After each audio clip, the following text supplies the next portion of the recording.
competition, points and position. Whether you're a competitor or not, it's important to know this. Starting off with any type of takedown to a position, whether it be to a side control or guard, it is our 2 points. The only difference would be a takedown to mount, where you would get 2 points for the takedown and 4 points for the mount. Likewise, if I pull guard for sweep, any type of sweep, coming in from here, through, what is that was 2 points for sweep, 4 points for mount. Passing the guard, any type of guard pass brings me through to whether it be side control or north-south. I've got to consolidate all of these techniques for 3 seconds. That is 3 points here.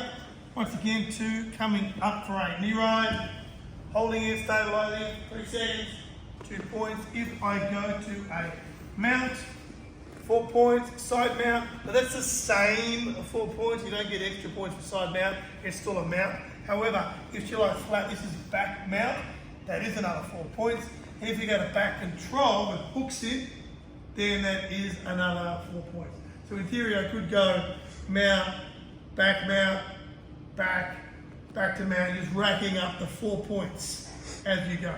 What else is there to know? Well, if you're on your back and I'm in a half guard, this is the most points I can get in one position or one movement. I come from a half guard through to a mount. It's 3 for the guard pass, 4 for mount. That's the most you can score in one movement. Advantages happen when I almost do something. So if I'm in guard and I get to a half guard, and I've got them flat and I'm controlling, and then they get their guard back, that's an advantage. Advantage is like a half point because I almost did something. And if it was 0-0 and you had one advantage, you would win the match. Likewise, if I'm passing, and they turtle away, come to here, and I control 1, 2, 3, that's an advantage because I almost passed guard.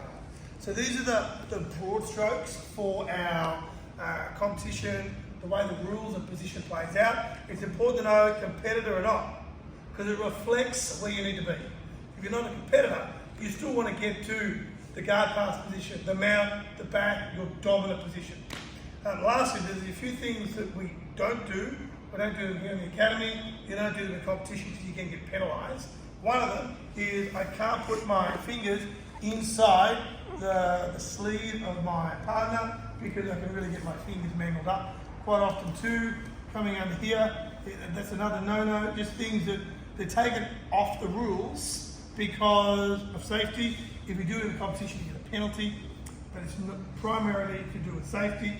Likewise, if you are a competitor, I'll leave you anyone, you can't talk. You can't talk when you're on the competition mat. If you start talking to the referee or each other, you do get in trouble. And unless it's something obvious like they're bleeding or they're unconscious or I'm about to vomit.